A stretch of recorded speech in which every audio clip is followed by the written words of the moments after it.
Hey guys, welcome to the study with Mayank. मैं हूं आपका मयंक। आज हम लोग यूपीएससी मेंस से संबंधित एथिक्स का लेक्चर नंबर 3 देखेंगे। यहां पर हम लोग एथिक्स और मोरालिटी के डिफरेंस को जानने का प्रयास करेंगे। तो चलिए स्टार्ट करते हैं आज का वीडियो। देखते हैं मैं क्या क्या डिस्कस करना है यहाँ पर। देखिए, आज का हमारा पूरा वीडियो जो है एथिक्स वर्सेस मोरालिटी पर रहने वाला है। हालांकि बाद में हमने कुछ एक और दो टॉपिक और ऐड कर दिए हैं जो कि आपके एग्जाम पॉइंट ऑफ व्यू से इंपॉर्टेंट हैं। कई बार क्या होता है कि उन पर भी प्रश्न पूछ लिया जाता है। तो एथिक्स वर्सेस मोरालिटी पढ़ने के बाद हम उन टॉपिक को भी कवर करेंगे। आप में से ही कुछ अभ्यर्थियों के मुझे कमेंट पढ़ने को मिले, यानी आप लोगों ने कमेंट किए कि सर हम इसके नोट्स कैसे बनाएं। आप किसी बुक से तो पढ़ा नहीं रहे हैं, इस बार आप रैंडमली जैसे कोचिंग वाले पढ़ाते हैं उस तरह से पढ़ा रहे हैं, तो नोट्स कैसे बनाएं। देखिए, मेरा मानना ये है, आप लोगों की हर बार एक शिकायत रहती थी। जब मैं पहले किसी बुक से लेक्चर लेकर आता था तो आपकी शिकायत रहती थी कि भाई बुक का जो कंटेंट है आपने कॉपी पेस्ट कर दिया है, कुछ भी नया नहीं है। तो इस बार नयापन लाने के लिए मैंने क्या किया है, जितने भी आपकी जो कोचिंग्स की जो भी नोट्स हैं, जितनी भी अच्छी अच्छी किताबें इसकी जो हैं, उन सबका कंटेंट यहाँ पे मर्ज करके आपको एक सार गर्भित रूप में लेक्चर आपको दे रहा हूँ। अब आपका यहाँ पर ये दायित्व बनता है कि आपको जो मैंने बुक रिकमेंड की है आईएएस परीक्षा की जो महत्वपूर्ण बुक वाली, तो उनमें से जाकर आप वो बुक खरीद लीजिए और उस बुक को पढ़िए। साथ ही साथ आप ये लेक्चर भी देखिए। देखिए, बुक में क्या है, बुक में थ्योरी तो दी हुई है लेकिन वहां पर व्यवहारिक जो बातें हैं वो वहां पर नहीं दी हुई हैं, और व्यवहारिक बातें वहां पर कही भी गई हैं तो इतनी ज़्यादा डिटेल में नहीं है। यहाँ पर इथिक्स क्योंकि एक ऐसा सब्जेक्ट है जो कि हमारे व्यवहार से, हमारे आचरण से जुड़ा हुआ है। अगर हम इसके व्यवहारिक ज्ञान को प्राप्त नहीं करेंगे तो यकीन मानिए केवल और केवल थ्योरी रटने लायक रह जाएगी, आप समझ नहीं पाएंगे उसको। तो बेहतर यह है कि आपको यहाँ पर समझना है। जितने ज़्यादा मैं एग्जाम्पल देता हूँ वो आपके फायदे के लिए ही है, आपका ही उससे फायदा होगा। तो आप घबराइए नहीं कि हमारे नोट्स नहीं बन पा रहे हैं या फिर हम यहाँ पर किस तरह से नोट्स बनाएंगे। मैंने आपसे वादा कर दिया है कि लास्ट में मैं सारी पीडीएफ शेयर कर दूंगा। आप इसके अलावा आपकी जो भी लेक्सिकॉन वाली बुक है वो भी पढ़ते रहें और साथ ही साथ ये वीडियो भी देखते रहें। तो आज की वीडियो की हम बात कर लें एथिक्स वर्सेस मोरालिटी की। तो कई बार आपने देखा होगा कि हम लोग एथिक्स शब्द का भी इस्तेमाल कर लेते हैं नैतिकता के रूप में, और मोरालिटी का भी इस्तेमाल कर लेते हैं। हालांकि एथिक्स और मोरालिटी में अगर हम इनको देखें तो कई बार हम इनको सिनोनिम के रूप में देखते हैं, यानी पर्यायवाची के रूप में देखते हैं। इनमें कोई ज़्यादा डिफरेंस हमें देखने को नहीं मिलता है। अगर हम एथिक्स जो शब्द है इसके प्राचीन इतिहास पर जाएं कि कहाँ से उत्पत्ति हुई है, कैसे ये शब्द बना है, तो एथिक्स एक ग्रीक शब्द है और ये आपके एथिकोस से बना है। और एथिकोस की उत्पत्ति जो हुई है वो इथोस से हुई है। इथोस का उस समय जो अर्थ हुआ करता था वो रीति रिवाज, लेकिन आज के समय में, क्योंकि आज के बदलते हुए परिवेश में आप ये देखेंगे, इसका अर्थ है आंतरिक विशेषता, यानी किसी व्यक्ति की जो आंतरिक विशेषताएं होती हैं जिनके आधार पर वो आचरण करता है, तो उसे हम नैतिक और अनैतिक कहते हैं। तो आज इस संदर्भ में इसको लिया जाता है। तो आई होप आपको एथिक्स का मतलब समझ में आ गया होगा। इसी प्रकार मोरालिटी को देख लें तो मोरालिटी शब्द का जो निर्माण हुआ है वो लैटिन भाषा का एक शब्द है मूर्स, यानी जिसको मूर्स है और इसका भी अर्थ वही है रीति रिवाज। आप ये पाएंगे इन दोनों में कोई ज़्यादा डिफरेंस नहीं है। हालांकि आपकी जो तमाम किताबें हैं, यानी आप चाहे वो दृष्टि डिस्टेंस लर्निंग प्रोग्राम वाली किताब उठाकर देख लें, या फिर लेक्सिकॉन उठाकर देख लें, या फिर आपकी जो जी सुब्बा राव वाली किताब है वो उठाकर देख लें, किसी में भी इतना डिटेल में आपको नहीं बताया गया है। सब में वहाँ पर यही बात लिखी हुई है और यही जो लाइनें मैंने यहाँ पे कॉपी पेस्ट की हैं, यही लाइनें आपको वहाँ देखने को मिलेंगी। इन दोनों में कोई भी तात्विक अंतर नहीं है। सामान्य जीवन में, यानी हम आम बोलचाल में मोरालिटी इस्तेमाल कर लेते हैं और अध्ययन के क्षेत्र में ब्रॉड लेवल पर एथिक्स इस्तेमाल कर लेते हैं। यहाँ पर इतनी बात कहकर वो समाप्त कर देते हैं। लेकिन आप अगर इसको गहन रूप में जानें तो मैं आपको यहाँ पर कुछ कहानियाँ सुनाता हूँ, 2 या 3 कहानियाँ सुनाऊंगा। उनसे बहुत अच्छे से आपके मन में ये चीज़ें, कॉन्सेप्ट क्लियर हो जाएगा। सबसे पहले एक कहानी है, कहानी नंबर 1, यानी आपकी जो स्टोरी 1 है। पहले मैं ये स्टार्ट करता हूँ। ये कहानी है आपकी एक वकील की, और वकील की जो कहानी है आप पहले उसको समझेंगे, सुनेंगे, उसके बाद अपनी प्रतिक्रियाएं कमेंट पे देना चाहें तो दे सकते हैं। देखिए, हमारे संविधान में, हमारी संविधान में नहीं, लगभग सभी देशों के संविधान में ये अधिकार दिया गया है। मान लीजिए किसी पर कोई आरोप लग रहा है, किसी के खिलाफ कोई, कह सकते हैं आरोप दर्ज हुआ है, तो उसको अपनी सफाई में कुछ भी कहने का अधिकार है। अपनी सफाई में यानी अपने आप को डिफेंड करने का अधिकार है, चाहे बेशक वो अपराधी ही हो। ये बात आप लोग जानते हैं, हमारे यहाँ संविधान में भी है। मान लीजिए किसी के खिलाफ एफआईआर होती है, किसी के खिलाफ कोई मुकदमा लिखा जाता है, तो जो भी आरोपी है उसको भी अपने बचाव करने का अधिकार है, उसको भी वकील रखने का अधिकार है। आप ये बात आपके मन में क्लियर होगी। अब देखिए, एक प्लॉट है, एक मतलब प्लॉट से मतलब एक सिचुएशन है। सिचुएशन ये है कि एक व्यक्ति आपके पास आता है, आप वकील हैं, आपके पास एक व्यक्ति आया और वो कहता है कि भाई मेरी पत्नी ने, यानी कि वो हस्बैंड है, और ये बताता है कि मेरी पत्नी ने मेरे ऊपर दहेज उत्पीड़न और जान से मारने का प्रयास का एक मुकदमा दर्ज करवाया है जो कि फर्जी है। आपको कोर्ट में मुझे बचाना है क्योंकि मेरी पत्नी जो है मेरे ऊपर ये झूठा आरोप लगा रही है। आप एक वकील के नाते, क्योंकि एक वकील क्या होता है, एक विधि व्यवसायी होता है। विधि व्यवसायी का मतलब क्या, कानून का व्यवसायक। ये शब्द कई जगह लिखा हुआ पड़ा होगा आपने कि वकील को विधि व्यवसायी भी बोला जाता है। तो आपका जो कोड ऑफ एथिक्स है, क्योंकि आप प्रोफेशनल वकील हैं, तो आपका ये मुद्दा है कि भाई आपको तो चाहे अपराधी का आ जाए आपके पास या फिर जिसके साथ कोई अत्याचार हुआ है वो व्यक्ति आ जाए, आपको तो केस लड़ना ही लड़ना है, अपनी पूरी नैतिकता के साथ, अपनी निष्ठा के साथ लड़ना है। तो ये व्यक्ति आपके पास आता है, कहता है कि भाई मेरी बीवी ने मेरे ऊपर जो भी चार्जेस लगाए हैं, मेरे ऊपर जो भी आरोप लगाए हैं और मुझे झूठे आरोप में फंसाया गया है, मैं आपको पूरी आपको फीस देता हूं, आपको मेरा केस लड़ना है।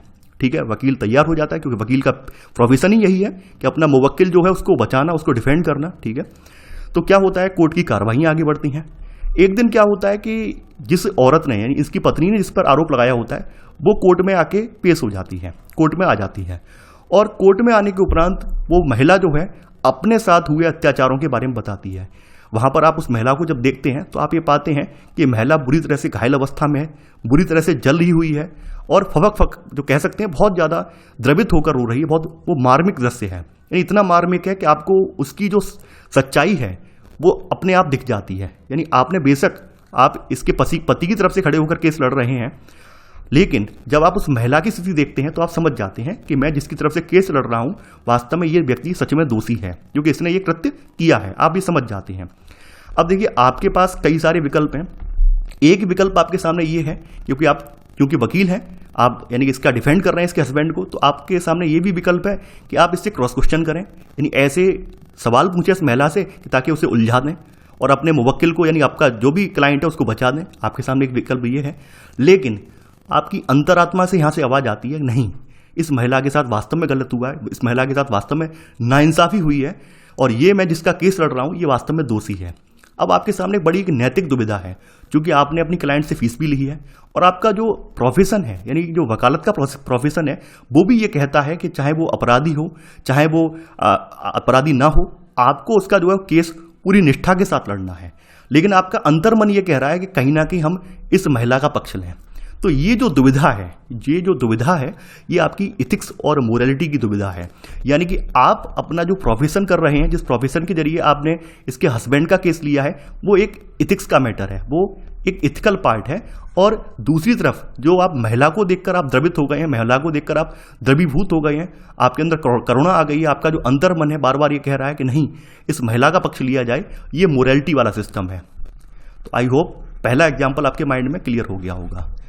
समझ गए आप? यानी कि यहां पर हमारा जो कोड ऑफ एथिक्स है वो बार बार ये दुविधा बाधा दे रहा है कि भाई आप तो एक प्रोफेशनल वकील हैं, आपको किसी की महिलाओं की, या महिला हो या पुरुष हो या फिर आप आरोपी पक्ष से हो या फिर जो वादी पक्ष है उस साइड से हो, आपको तो केस लड़ना है, आपको क्या मतलब है। लेकिन नहीं, आपके अंदर एक आवाज, अंतरात्मा से आवाज आ रही है, नहीं, कहीं ना कहीं मैं ये केस लड़ रहा हूं, कहीं ना कहीं गलत है, मुझे इस महिला के साथ खड़ा होना चाहिए।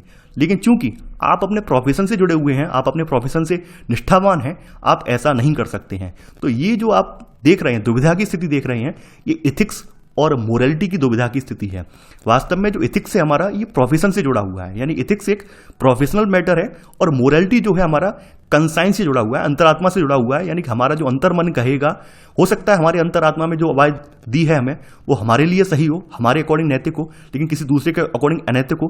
लेकिन जो इथिक्स वाला पार्ट है, इथिक्स वाला पार्ट लगभग सबके लिए समान रहता है। यानी आप वकील हैं, हो सकता है वो किसी और वकील के पास जाता तो वो भी सेम यही व्यवहार करता, वो भी अपने जो भी क्लाइंट है उसका केस पूरी तरह से निष्ठा से लड़ता। बेशक उसका अंतर्मन कितना भी उसे झकझोरता, कितना भी उसे कह सकते हैं उसके अंदर करुणा आती है, लेकिन फिर भी अपने क्लाइंट को बचाने के लिए वो हर संभव प्रयास करता। तो ये जो डिफरेंस आप देख रहे हैं, ये इथिक्स और मोरालिटी का डिफरेंस है। चलिए, एक एग्जांपल यहां पे समाप्त हो गया। अब दूसरा एग्जांपल देता हूं मैं आपको। अब यहां पर बात कर लेते हैं स्टोरी 2 की, यानी कि यहां पर अब दूसरी स्टोरी मैं आपको सुनाता हूं। अब एक इमेजिन कीजिए, एक स्कूल है, दिल्ली का एक स्कूल है, दिल्ली का एक स्कूल है और नामी गिरामी स्कूल है। आपने देखा होगा दिल्ली में तमाम ऐसे स्कूल हैं जिनकी साल की फीस 5-5 लाख रुपए जाती है बच्चे की, ये भी आपने देखा है कि कई सारे स्कूल ऐसे हैं जिनकी फीस बहुत बहुत ज़्यादा है। तो मान लीजिए आपका कोई स्कूल है, एक जिसका नाम है एक्स वाई करके एक स्कूल का नाम है, और इसकी फीस जो है 5 लाख रुपए सालाना है, पर एनम इसकी फीस है, यानी इसका स्कूल का बहुत अच्छा खासा नाम है। अब क्या होता है, एक रिक्शा चलाने वाला व्यक्ति है। अब रिक्शा चलाने वाले व्यक्ति का जो बेटा या बेटी है पढ़ने में बहुत ज़्यादा ब्रिलियंट है, बहुत ज़्यादा कुशाग्र है, और वो ये मानता है कि अगर मैं बेशक मेरी पढ़ाई पूरी नहीं हो पाई, मैं जिन परिस्थितियों या हालातों से गुजरा हूँ, मुझे आज रिक्शा चलाना पड़ रहा है, लेकिन मेरे बच्चे इस तरह के हालातों से कभी ना गुजरें। मैं चाहे कुछ भी करूँगा, लेकिन अपने बच्चों को वो नामी गिरामी जो दिल्ली का स्कूल है वहाँ पे पढ़ाऊँगा, उसमें दाखिला दिलवा कर रहूँगा। उसके मन में ये भरा हुआ है। तो जैसे भी करके वो रिक्शा चलाने वाला व्यक्ति है, कैसे भी करके अरेंजमेंट करता है, कैसे भी करके वो इंतजाम करता है, और जो है अपना घर वगैरह बेच देता है, और उसके बाद क्या है, स्कूल में दाखिले के लिए जाता है। आप लोग जानते हैं सभी जितने भी बड़े बड़े स्कूल होते हैं वहाँ पर रिसेप्शन होता है, हर जगह होता है, यानी जितने बड़े संस्थान हैं, जितने बड़े आपके प्रोफेशनल संस्थान हैं, रिसेप्शन होता है जहाँ पर काउंसलर बैठे होते हैं।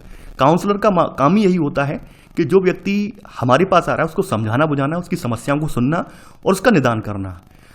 अब देखिए यहाँ पर आप रिसेप्शन पे आप बैठे हुए हैं, मान लेते हैं, यानी आप जो लोग वीडियो देख रहे हैं अपने आप को इस केंद्र में रखकर देखिए कि हम यहाँ पर अगर बैठे होंगे तो हमें क्या करना है। तो वो व्यक्ति आपके पास आता है, आपको अपनी पूरी आप बीती बताता है कि भाई मैं कैसी पृष्ठभूमि से बिलोंग करता हूँ, मैंने क्या क्या सपने देखे हैं बच्चे के लिए, और इस वजह से, इस उद्देश्य से मैंने अपना घर भी बेच दिया है। वो पूरी कहानी आपको बताता है शुरुआत से लेकर एंड तक, और मुझे यहाँ पर आपके स्कूल में बच्चे का दाखिला दिलवाना है। अब चूंकि आप रिसेप्शन पर हैं, अब आपके मन में भी उसकी बातें सुनकर इतनी उनमें सच्चाई है, आपको भी ये मार्मिक जो संदर्भ है बिल्कुल मार्मिक प्रतीत होता है, बिल्कुल सत्य प्रतीत होता है, और आप ये जान गए हैं वास्तव में जो पर्सन यहाँ तक आया है उसने अपना घर भी बेच दिया है बच्चे को पढ़ाने के लिए।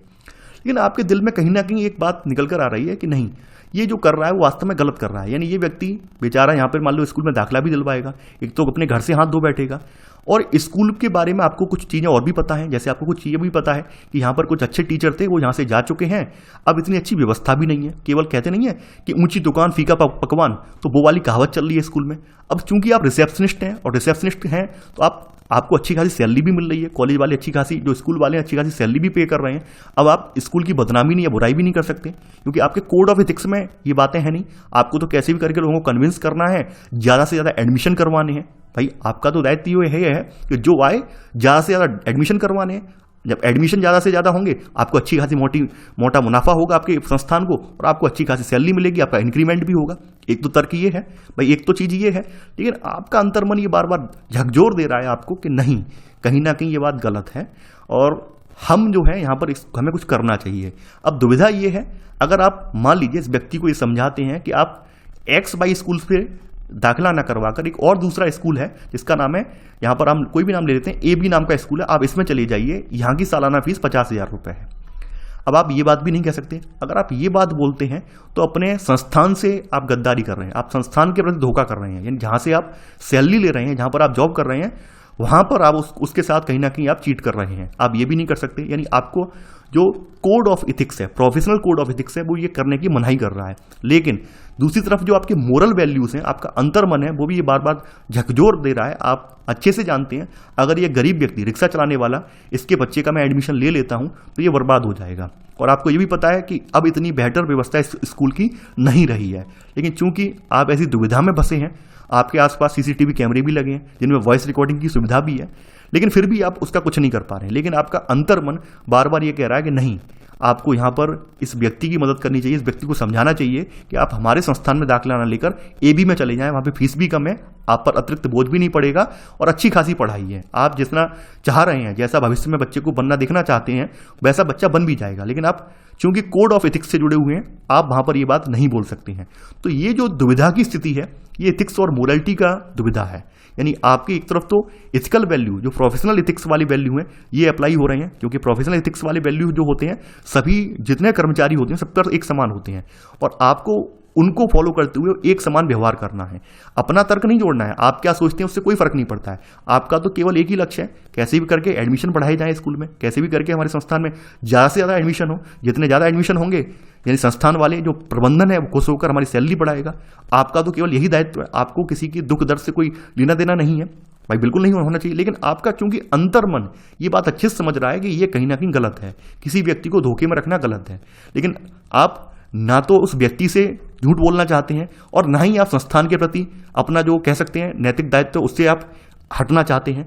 तो ये जो कंडीशन है, एक डाइसी सिचुएशन है, यानी कि जिसको इथिकल डायलेमा बोलते हैं, इस सिचुएशन में आप फंस गए हैं। तो ये जो आपकी सिचुएशन है ये इथिक्स वर्सेस मोरालिटी की सिचुएशन है जहां पर आप फंसे हुए। अब देखिए एक एग्जाम्पल और देते हैं, ये भी एग्जाम्पल आपके स्कूल की तरह ही सिमिलर एग्जाम्पल है। अब देखिए स्टोरी नंबर 3 स्टार्ट करते हैं, यानी स्टोरी नंबर 3 है। ये भी एक हॉस्पिटल की स्टोरी है, ठीक है, ये भी एक हॉस्पिटल की स्टोरी है और हम हॉस्पिटल की सिचुएशन को अपने इर्द गिर्द रखते हैं। मान लीजिए एक हॉस्पिटल है शहर में जिसका नाम है एक्स नाम का हॉस्पिटल, और ये भी बहुत नामी गिरामी हॉस्पिटल है। सेम यहाँ पर वही सिचुएशन है, यहाँ पर भी आप जो है आप रिसेप्शनिस्ट हैं, यानी आप रिसेप्शनिस्ट हैं, आप काउंसलर के तौर पर वहाँ पर बैठते हैं।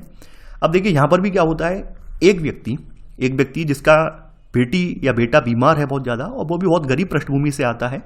अब क्योंकि उसने तमाम लोगों से सुन रखा है कि ये जो एक्स नाम का हॉस्पिटल है ये हमारे ज़िले में नहीं बल्कि पूरे राज्य में नामी गिरामी हॉस्पिटल है, और इसका जो भी ऑपरेशन का सक्सेस रेट है बिल्कुल 100% है। एक सिंगल मरीज के साथ कोई भी अनहोनी नहीं होती है। अब चूंकि वो अपनी बेटी या बेटा से भी बहुत ज़्यादा प्यार करता है, लेकिन चूंकि इस हॉस्पिटल की दिक्कत ये है कि यहाँ पर बहुत ज़्यादा फीस है। इसकी फ़ीस कम नहीं है, इसकी फ़ीस 10 लाख में फ़ीस है। अब उस व्यक्ति के पास इतना है नहीं, भाई जो गरीब व्यक्ति उसके पास इतना है नहीं, वो इधर उधर से सलाह लेता है तमाम लोगों से, और बाद में जब कहीं से भी उसका जो है हिसाब नहीं बनता है तो मजबूरी वही आती है, वो अपना जो भी उसके पास गहने हैं, जेवर हैं या ज़मीन जायदाद सब बेच देता है। लेकिन फिर भी उसके पास इतना पैसा नहीं हो पाता है कि वो यहाँ तक पहुँच पाए। लेकिन जैसे तैसे हिम्मत जुटा के कहीं से और कर्ज उठा के वो हॉस्पिटल के दरवाजे पर पहुँच जाता है। और जैसा कि हमने स्कूल में देखा था, वहाँ पर भी यही होता है कि वो रिसेप्शन में सबसे पहले जाता है, काउंसलर के पास सबसे पहले जाता है और पूरी कहानी बताता है कि भाई मेरा बेटा बीमार है, मेरे बेटे का किडनी का या हार्ट का जो भी ऑपरेशन होना है वो होना है, और मैं ऐसे ऐसे ये कहानी है, ऐसे ऐसे करके मैंने पैसा इकट्ठा करके यहाँ तक लाया हूँ। आप रिसेप्शन पे बैठे हैं, आप जब इस व्यक्ति की कहानी सुनते हैं तो आपको पता चल जाता है कि वास्तव में ये व्यक्ति महागरीब है, बहुत गरीब बैकग्राउंड से आया है, लेकिन फिर भी वो जो भी फीस लगती है हॉस्पिटल की वो पूरी फीस का इंतजाम करके लाया है। लेकिन यहाँ पर भी एक दिक्कत है, आप जो है आपका जो अंतर्मन है वो बार बार ये कह रहा है कि नहीं, अगर ये व्यक्ति इस हॉस्पिटल में अपने बच्चे का इलाज करवाएगा तो यकीन मानिए ये पूरी तरह से बर्बाद हो जाएगा। दूसरी बात क्या है, हॉस्पिटल का जो कुछ मैनेजमेंट है या हॉस्पिटल की कुछ चीज़ें हैं उनमें आपको कमी भी पता है कि भाई हॉस्पिटल के कुछ अच्छे डॉक्टर हैं वो यहाँ से जा चुके हैं। जो बात रिसेप्शनिस्ट को तो पता है, यानी काउंसलर को तो पता है, लेकिन ये जो क्लाइंट आया है, जो यहाँ पे अपना मरीज आया है, उसको नहीं पता है, मरीज के फादर को नहीं पता है कि यहाँ से अच्छे डॉक्टर कुछ जा चुके हैं, लेकिन आपको पता है। अब चूंकि आप ये कह भी नहीं सकते वहाँ उससे कि भाई यहाँ पे अच्छे डॉक्टर चले गए हैं, आप यहाँ से नहीं दूसरे हॉस्पिटल में जाके इलाज करवा लो, आप ये कह नहीं सकते हैं। अगर आप ये कहते हैं तो कहीं ना कहीं अपने संस्थान के साथ कहीं ना कहीं आप जो चीट कर रहे हैं, अपने संस्थान को धोखा दे रहे हैं, और आपको हॉस्पिटल वाले अच्छी खासी सैलरी भी पे कर रहे हैं आपको काम करने के लिए, निष्ठापूर्वक काम करने के लिए। आप ये भी नहीं कर सकते, लेकिन आपका अंतर्मन बार बार ये कह रहा है कि भाई हम इस व्यक्ति को समझा दें कि बगल में एक बाई नाम का हॉस्पिटल है, वहाँ पे फीस भी कम है, वहाँ पे डॉक्टर भी काफ़ी अच्छे हैं और इलाज भी अच्छा होता है, हम ये भी नहीं कह सकते हैं। तो यहाँ पर जो दुविधा क्रिएट हो रही है, एक तरफ आपकी इथिकल वैल्यू टकरा रही हैं और दूसरी तरफ आपकी जो है मोरल वैल्यू यानी अंतरात्मा की जो वैल्यूज हैं वो टकरा रही हैं। तो ये जो टकराव है ये आपका इथिक्स और मोरालिटी का टकराव है, यानी ये आपका जो टकराव आप ये देख रहे हैं ये इथिक्स और मोरालिटी का टकराव है। तो मैंने ये 3 कहानियां इसलिए दिए हैं कि ताकि आपके मन में इसका जो व्यवहारिक पक्ष है वो क्लियर हो जाए। अब देखिए, जो बच्चे ये सोचते हैं कि नोट्स बनाने हैं, नोट्स बनाने से बहुत अच्छा समझ में आ जाएगा, आपके नोट्स जो है ना पोथी की तरह रखे रह जाएंगे, कुछ नहीं होने वाला। मैं आपको बता दूं, स्पष्ट बता दूं, जितना आप समझ लेंगे, जितना आप व्यवहारिक रूप से उसको अपना लेंगे, आप उतना अच्छा जो है इंटरव्यू में आराम से इंटरव्यू दे पाएंगे। क्योंकि यहाँ पर आपका जो पोर्शन जो आपका कवर हो रहा है, पूरा इंटरव्यू का पोर्शन कवर हो रहा है और वो उसके लिए बहुत जरूरी है। मैं मानता हूँ मेंस आपको देना है, मेंस के लिए हम इतना आपको दे रहे हैं, कंटेंट लिखने लायक आपको कंटेंट दे रहे हैं, आप मेंस में लिख पाएंगे, लेकिन इंटरव्यू भी तो करना है, 275 नंबर का है। तो आप उस पॉइंट ऑफ व्यू से देखें, हमेशा लिखने की आदत पर ही ना रहें, क्योंकि अब हम लोग मेंस की तरफ बढ़ गए हैं। तो चीज़ों को समझने का, चीज़ों को आपको सारगर्भित रूप में समझा रहा हूं मैं, उसको समझने का, उसको एनालिसिस करने का प्रयास कीजिए, हर चीज़ को लिखने का प्रयास मत कीजिए। तो आई होप आपको ये तीनों एग्जाम्पल समझ में आ गए होंगे। अब देखिए, इथिक्स और मोरालिटी का जो डिफरेंस है उस पर थोड़े से हम आगे बढ़ते हैं और हम ये देखते हैं किन किन सेंस में इनमें क्या क्या अंतर आएगा। यहाँ पर हम सेंस 1 में इथिक्स और मोरालिटी का अंतर एक विषय के रूप में जानेंगे। एक विषय के रूप में हम इथिक्स और मोरालिटी को समझने का प्रयास करेंगे। देखिए, जब इथिक्स और मोरालिटी को एक विषय के रूप में देखते हैं तो यहाँ पर इथिक्स के अंदर मोरालिटी आ जाता है। इथिक्स का जो अर्थ निकल कर आता है वो निकल कर आता है नीति शास्त्र, और नीति शास्त्र में जो मोरालिटी है यानी जिसको नैतिकता कहते हैं वो इसी का हिस्सा बन जाता है। तो विषय के रूप में हमें कुछ ऐसा देखने को मिलता है। जैसे समझ लेते हैं हम यहाँ पर 3 यहाँ पे कॉन्सेप्ट ले रहे हैं, नैतिक, अनैतिक और निनैतिक। अब मान लीजिए कोई व्यक्ति अच्छा काम करता है, किसी गरीब व्यक्ति को खाना खिलाता है, किसी बीमार व्यक्ति की जो है मरहम पट्टी करता है यानी उसकी सेवा करता है, उसका इलाज करता है, तो वो कैसा बोला जाएगा? नैतिक बोला जाएगा। उसको यहाँ पर उसके लिए शब्द इस्तेमाल होगा मोरल। मान लीजिए कोई भूखा व्यक्ति है, उसने ये कह दिया कि मुझे खाना खिला दो। कोई बीमार व्यक्ति है, उसने कह दिया कि भाई मुझे इलाज के लिए कुछ पैसे दे दो। अब आपने ये सब नहीं किया, आपने इसके बदले में उसको मारपीट दिया, उसको गाली दे दी, तो ऐसे में व्यक्ति को बोला जाएगा इमोरल, कि व्यक्ति ने जो एक्ट किया है, जो आचरण किया है वो इमोरल है। निनैतिक का मतलब क्या हुआ? निनैतिक का मतलब होता है नॉन मोरल, यानी जिस कार्य से समाज में किसी को फायदा ना हो और ना ही किसी को नुकसान हो, उस कार्य को कहते हैं नॉन मोरल या निनैतिक। जैसे सामान्य परिस्थितियों में, देखिए ध्यान देना, यहां पर मैंने 2 शब्द लिखे हुए हैं, सामान्य परिस्थितियों में कपड़े धोना, खाना खाना, पार्क में टहलना इत्यादि। सामान्य परिस्थितियां क्या होती हैं कि आपके काम से जब किसी को बाधा ना पहुंचे, तो सामान्य परिस्थितियां हैं। विशेष परिस्थिति क्या है? आप अज्यूम कीजिए, एक एग्जाम्पल मैं यहां पे देना चाहूंगा। मान लीजिए आप हॉस्पिटल में हैं, आप किसी हॉस्पिटल में कार्यरत हैं, मान लीजिए कोई भी हैं, डॉक्टर हैं, नर्स, वार्ड बॉय, कोई भी हैं, ठीक है। अब मान लीजिए आपका जो लंच का टाइम है 1 बजे से लेकर 1:30 के बीच में आधे घंटे का लंच होता है, ये टाइम है आपका लंच का। अब आप जैसे ही अपना लंच का टिफिन यानी एक टाइम बजने वाला, एक जो है घड़ी का 1 बज चुका है, टाइम हो चुका है, आप अपने हाथ वगैरह जो धोकर, हाथ पैर धोकर आपने टिफिन खोल लिया है, तभी अचानक से आपको पता चलता है कि भाई कोई ऐसा व्यक्ति आया है जो कि गंभीर रूप से बीमार है या फिर जिसको बिल्कुल इलाज की तत्काल आवश्यकता है। लेकिन आप ये बहाना बना देते हैं कि नहीं, ये तो मेरे लंच का टाइम है, मैं तो खाना खाऊंगा, मैं इलाज नहीं करूंगा, जब तक मेरा खाना खत्म नहीं होगा तब तक मैं इसको छूने वाला भी नहीं हूं, नहीं लंच के बाद इसको देखेंगे। तो ऐसी परिस्थितियों में क्या आप नैतिक हैं? आप ऐसी परिस्थितियों में बिल्कुल भी नैतिक नहीं है, वहां पर आपको अनैतिक माना जाएगा, क्योंकि ये विशेष परिस्थिति है। विशेष परिस्थिति ये है कि समय की ये मांग है कि अपना खाना छोड़ के सबसे पहले उस व्यक्ति को बचाया जाए। मान लीजिए कोई व्यक्ति हार्ट अटैक आ रहा है, उसको वेंटिलेटर की जरूरत है, आप 10 मिनट में उसको वेंटिलेटर पर पहुंचा सकते हैं। अब आप खाना खाने में 20 मिनट लगा दे रहे हैं, तब तक तो व्यक्ति की मृत्यु हो सकती है। तो ये जो विशेष परिस्थिति है, तो यहां पर वही ध्यान रखना है कि ये जो काम बताए गए निनैतिक कब होंगे? सामान्य परिस्थितियों में। लेकिन विशेष परिस्थिति में अगर आप इसके प्रतिकूल व्यवहार कर रहे हैं, विशेष परिस्थिति में इसके अगेंस्ट जा रहे हैं, तो आपके व्यवहार को अनैतिक माना जाएगा, वहां पे निनैतिक नहीं माना जाएगा। ये भी ध्यान रखें, ये अंतर मैं बार बार बता रहा हूं। और देखिए, निनैतिक कार्य को मैंने कल बताया था, इसको नीति शून्य कर्म भी कहते हैं, नीति शून्य कर्म भी इसको कहा जाता है। तो ऐसे आपने यहां पे जान लिया, इथिक्स और मोरालिटी एक विषय के रूप में भी हम पढ़ते हैं और एक विषय के रूप में है, ठीक है। यहां पर हम इथिक्स और मोरालिटी को पर्यायवाची या समानार्थी के रूप में रखकर देखते हैं। देखिए, कई बार क्या होता है कि इथिक्स और मोरालिटी जो शब्द है एक सिनोनिम के रूप में प्रयुक्त होता है और दोनों में कोई अंतर महसूस नहीं होता है। मैं ऐसे कई एग्जाम्पल आपको दूंगा जिससे ये बात क्लियर हो जाएगी। हालांकि कई सारे ऐसे उदाहरण भी हैं जहां पर आपको ये सिनोनिम वाला जो कॉन्सेप्ट है ये इनकम्प्लीट दिखाई देगा, यानी इनकम्प्लीट सिनोनिम्स भी दिखाई देंगे आपको। जैसे एक एग्जाम्पल सबसे पहले स्टार्टिंग में करता हूं, एक शब्द है डिसिप्लिन। अब देखिए, डिसिप्लिन से आप बनाइए। अब डिसिप्लिन के लिए आप क्या करेंगे? मान लीजिए यहां पर आपने कह दिया कि this is ethical to be disciplined, यानी कि डिसिप्लिन होना एक इथिकल बात है। ये भी एक शब्द, सही शब्द निकल रहा है, सही अर्थ निकल रहा है। This is moral to be disciplined, यानी मोरल होना, डिसिप्लिन में मोरल होना भी एक अच्छी बात है। ये भी, यानी दोनों के अर्थ लगभग समान निकल रहे हैं, कोई अंतर नहीं है। This is ethical to be disciplined और this is moral to be disciplined, दोनों में कोई अंतर नहीं है, लगभग समान समान अर्थ हमें दे रहे हैं। अब इसी प्रकार से हम यहां पर एक शब्द ले लेते हैं आस्था, और एक तरफ ले लेते हैं विश्वास। आस्था को फेथ कहते हैं और विश्वास को बिलीव कहते हैं।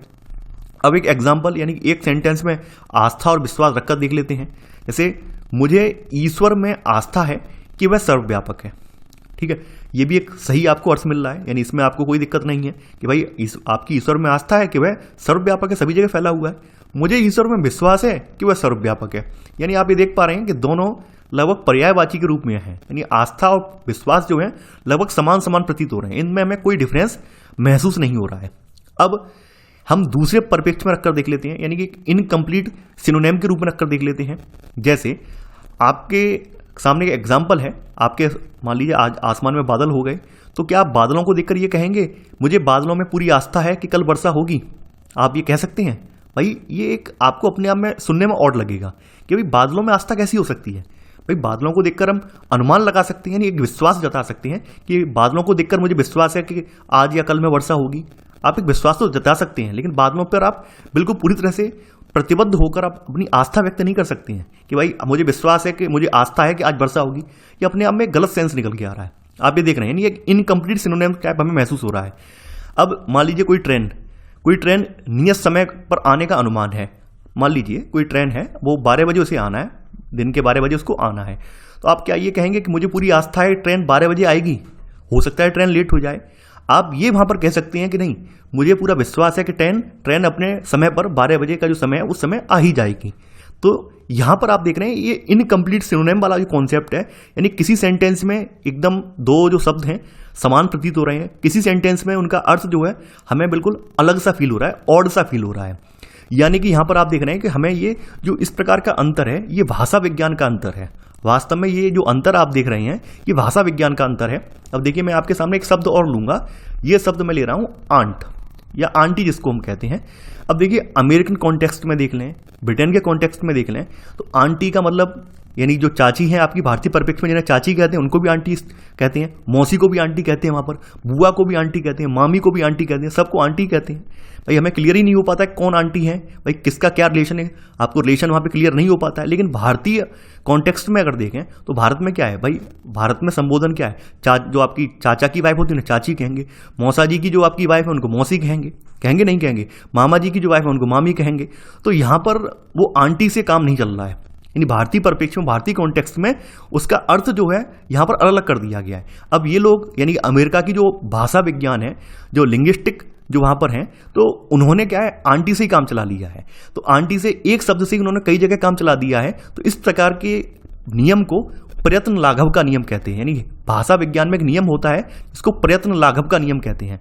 प्रयत्न लाघव के नियम से मतलब क्या निकल कर आता है, देखिए प्रयत्न लाघव का जो नियम है ये वास्तव में एक ऐसी युक्ति होती है जिससे किसी कार्य में जो लगने वाला समय है या शक्ति है वो कम हो जाती है। तो वहां पर आप देख रहे हैं कि अमेरिकन कॉन्टेक्स्ट में जो वहां के भाषा विज्ञानी हैं उन्होंने वो आंटी शब्द जो इजाद किया है उसी से वो सभी को निपटाना चाह रहे हैं।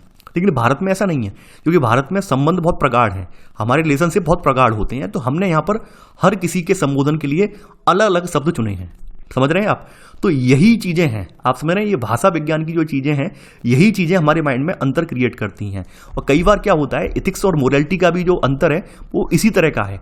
कई बार आप कई सेंटेंसों में रखते हैं तो वहां पर हमें सुनने में बड़ा अच्छा लगता है, क्योंकि हमारे यहाँ की भाषा के अकॉर्डिंग, हमारे यहाँ की जो कॉन्टेक्स्ट है, इंडियन कॉन्टेक्स्ट के अकॉर्डिंग वो चीजें हमें सुखद महसूस होती हैं। अब जैसे आंटी शब्द है, अब आंटी शब्द को अगर आप अमेरिका के सेंटेंस में मान लीजिए आपकी कोई भी है, चाची लग रही हैं, आपकी मौसी लग रही हैं, कहीं भी आंटी रख देंगे तो वहां पर उन लोगों को अच्छा लगेगा। लेकिन अगर भारतीय परिप्रेक्ष्य में आप किसी शब्द की अंग्रेजी बना रहे हैं, किसी सेंटेंस की अंग्रेजी बना रहे हैं और वहां पे बुआ जी लिखा हुआ है और वहां पे आपने आंटी लगा दिया, तो यकीन मानिए भारतीय परिप्रेक्ष्य में वो शब्द अपने आप में गलत हो जाएगा। आपको भी महसूस होगा कि भाई आंटी किसको लगा रहे हैं, भाई बुआ को। यहाँ जो हमारी बुआ जी हैं या हमारी मौसी जी हैं उनको पहचानेंगे कैसे, क्या आंटी से हम पहचान लेंगे? भाई इसका फिर हमें बाद में अर्थ नहीं मिलेगा। तो हर चीज हर कॉन्टेक्स्ट में सही नहीं बैठती है, पहली बात ये आप समझ लीजिए। यानी कुछ ऐसे एग्जाम्पल हैं जो इथिकल तो हैं लेकिन मोरल नहीं है, उसी तरह से कुछ ऐसे एग्जाम्पल भी हैं जो मोरल हैं लेकिन इथिकल नहीं है।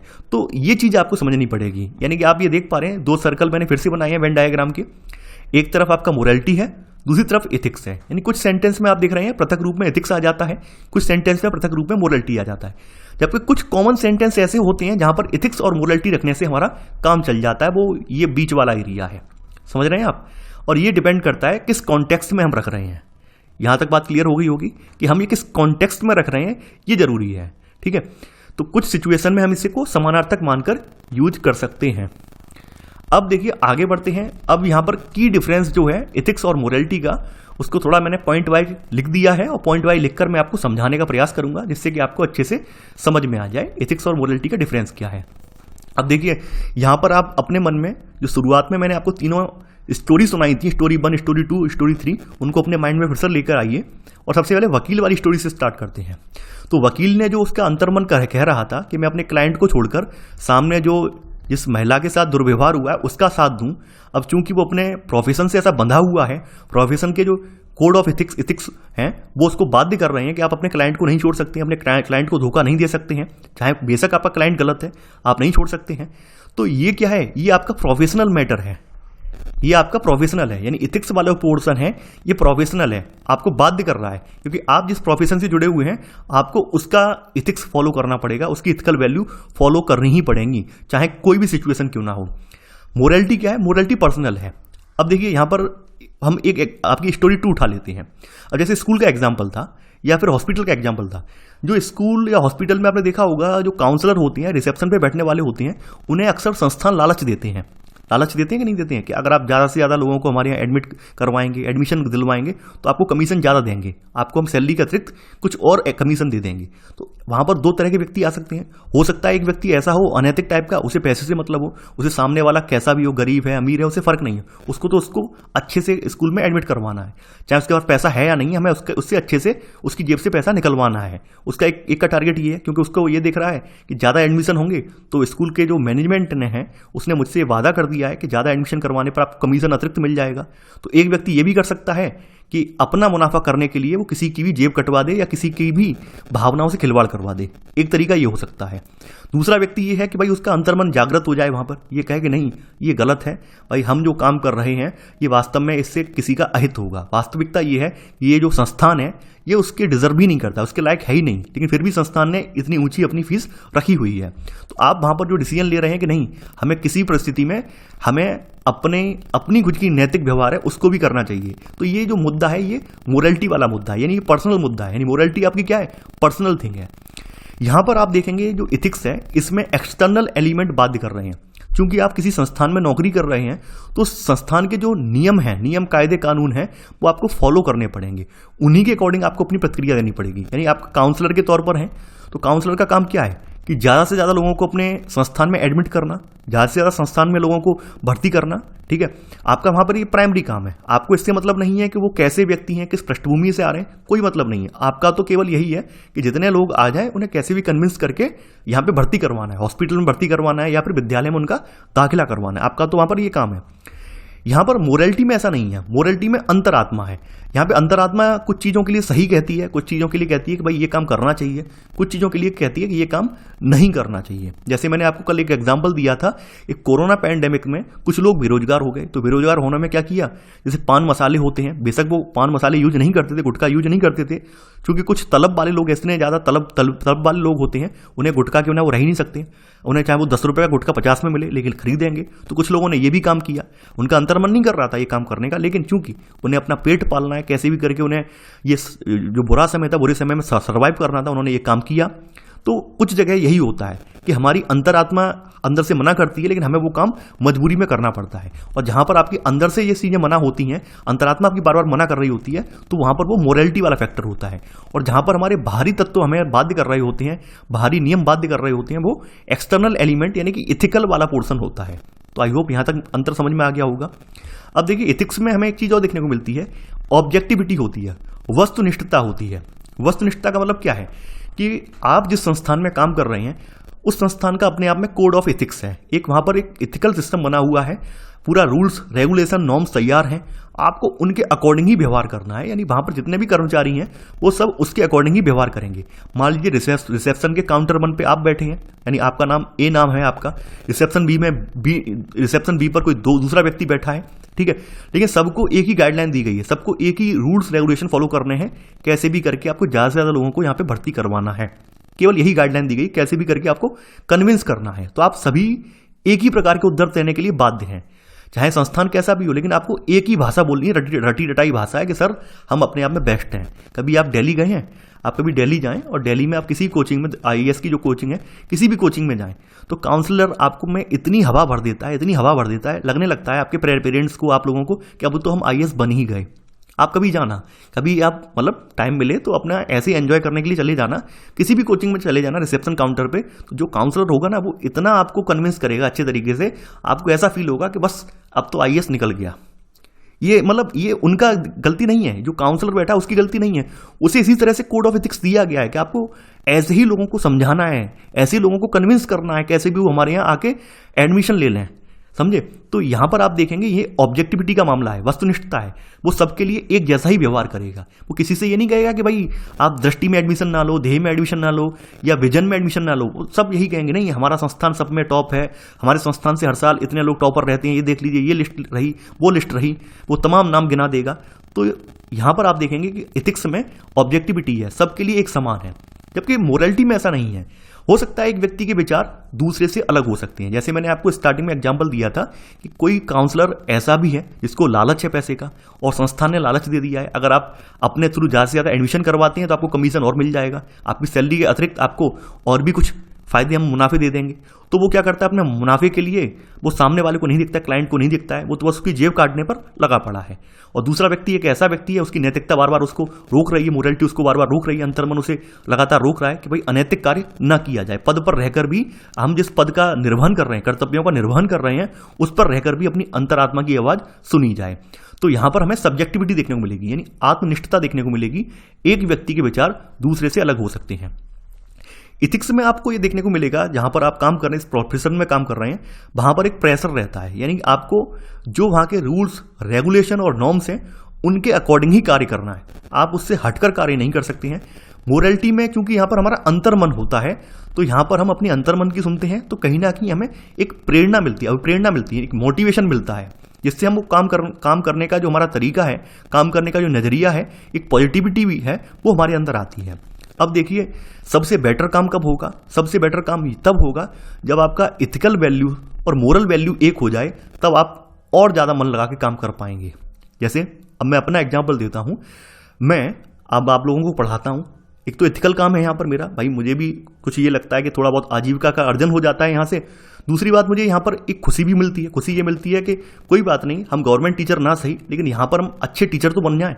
तो एक यहाँ पर हमारा अंतर्मन ये कहता है और अच्छा पढ़ाओ। तो मैं जो है ना, मैं कभी एक बोझ के रूप में नहीं करता हूं, मैं आपके लिए जो वीडियो लेकर आ रहा हूं उनमें लगातार रिसर्च कर रहा हूं, लगातार आपके लिए बेहतर से बेहतर कंटेंट लाने का प्रयास कर रहा हूं।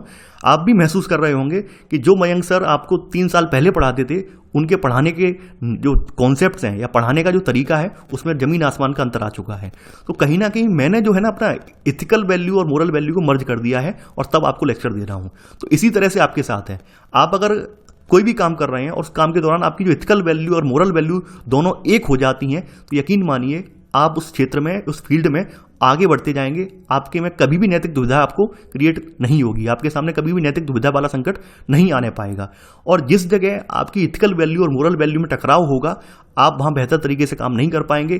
कहीं ना कहीं स्थिति ये होगी कि आप संतुष्ट ना हो पाए, आप जो है कहीं ना कहीं वहां पर अपने आप को एक आत्मग्लानि फील कर सकते हैं कि भाई हम ये काम कर रहे हैं, हम ये नहीं करना चाहिए था, बहुत गलत काम है, हम गलती से फंस गए हैं, अपना पेट पालने के लिए कर रहे हैं। ऐसा अगर आप सोचते हैं तो यकीन मानिए आप अपनी जो इथिकल वैल्यू है उनके साथ भी धोखा कर रहे हैं, और मोरल वैल्यू के साथ तो हो ही रहा है। तो आई होप एथिक्स और मोरालिटी को आप यहां बहुत अच्छे से समझ गए होंगे। अब यहां पर हम ये देखेंगे कि एथिक्स और मोरालिटी में संबंध क्या है, इनके संबंधों को पर भी चर्चा कर लेते हैं। देखिए, यहां पर एथिक्स और मोरालिटी में विभिन्न परिस्थितियों में एथिक्स और मोरालिटी के बीच सहयोग या विरोध का संबंध हो सकता है। कई बार इनमें सहयोग का संबंध होता है। जैसे एक एग्जाम्पल यहां पर दिया गया सहयोग का, प्राय इनमें सहयोग का संबंध होता है। मान लीजिए कोई व्यक्ति समाज द्वारा जो सिखाए गए मूल्य हैं, इनका व्यक्तिगत निष्ठा के साथ पालन करता है, तो वहां पर एथिक्स और मोरालिटी साथ साथ होते हैं। भाई समाज ने जो हमें नियम सिखाए हैं वो इथिकल वैल्यूज हैं, और हम उनका अच्छे तरीके से उनको पालन कर रहे हैं, उनका अच्छे तरीके से अपने आचरण में अमल कर रहे हैं, वो मोरालिटी है हमारी। जैसे किसी बच्चे द्वारा माता पिता के पैर छूने का निष्ठापूर्वक पालन, नहीं हमारे माता पिता ने सिखाया है बड़ों का सम्मान करो, बड़ों का आदर करो, तो माता पिता ने हमें क्या दी है? इथिकल वैल्यू दी है। अब एक बच्चा जो है, जो ये समझ गया है कि हमें बड़ों का सम्मान करना चाहिए, इसकी मोरालिटी है, तो वो बच्चा क्या है, अपने से बड़े, अपने गुरुजनों के, अपने भाई जो हैं उससे बड़े व्यक्ति हैं, उन सबका पैर छूकर अभिवादन करता है। तो ये आपका क्या आ जाएगा, यहाँ पर एक सहयोग का भाव आ जाएगा। यहाँ पर आप देखेंगे एथिक्स और मोरालिटी में आपको सहयोग का भाव नजर आएगा। अब इसी तरह से कभी कभी क्या होता है, कभी कभी एथिक्स और मोरालिटी के बीच अंतर विरोध हो सकता है। ये तब होता है जब नैतिक नियम और व्यक्ति की जो अंतरात्मा है, इनके बीच टकराहट की स्थिति पैदा हो जाए। अब देखिए आपके सामने जो एग्जाम्पल दिया गया है, ये एग्जाम्पल कई बार आपके सामने आएगा। मान लीजिए आप किसी प्रशासनिक पद पर हैं, आईएएस हैं, आईपीएस हैं। आपने देखा होगा कई बार जो रेप वगैरह के अपराधी होते हैं, पकड़े जाते हैं।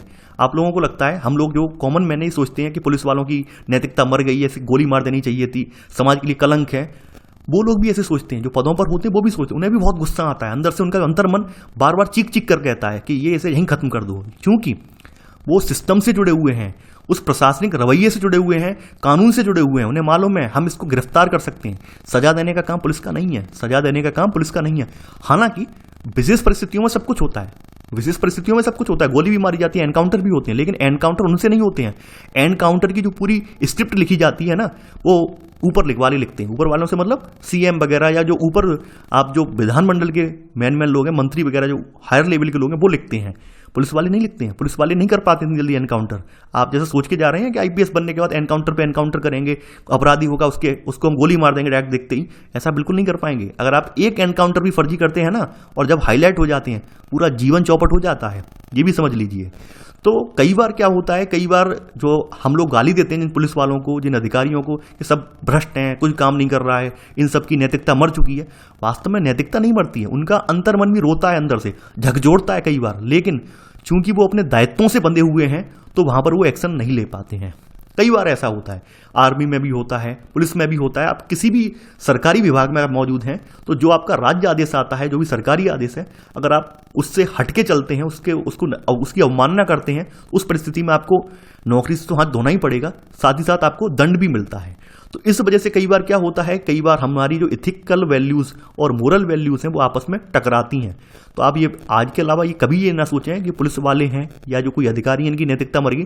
नैतिकता किसी की नहीं मरती है, सब में नैतिकता होती है, सबका अंतर्मन रोता है, झकझोरता है। लेकिन चूंकि हम लोग प्रशासनिक पद से बंधे हुए हैं, हम लोग संवैधानिक मूल्यों से बंधे हुए हैं, इस वजह से हम वहां पर तत्काल कोई निर्णय नहीं ले पाते, तत्काल कोई अपनी ओर से डिसीजन नहीं ले पाते हैं, क्योंकि हम लोग अच्छे से पता है कि अपराधी को पकड़ने का काम, डिटेन करने का काम पुलिस का है, सजा देने का काम पुलिस का नहीं है। इसके लिए कोर्ट है, चाहे बेशक कोर्ट की प्रक्रिया धीमी है, जो भी है, लेकिन कोर्ट ही सजा देगा, ना कि पुलिस देगी। तो ये बात समझ लीजिए। हालांकि विशेष परिस्थितियों में सब कुछ होता है, ये बात भी आप लोग जानते हैं। तो ये था हमारा आज का वीडियो। आई होप आपको ये वीडियो पसंद आया होगा। आप लोग इस वीडियो को लाइक और शेयर करना बिल्कुल ना भूलें। तो चलिए आज के लिए बस इतना ही। Thanks for watching. जय हिंद।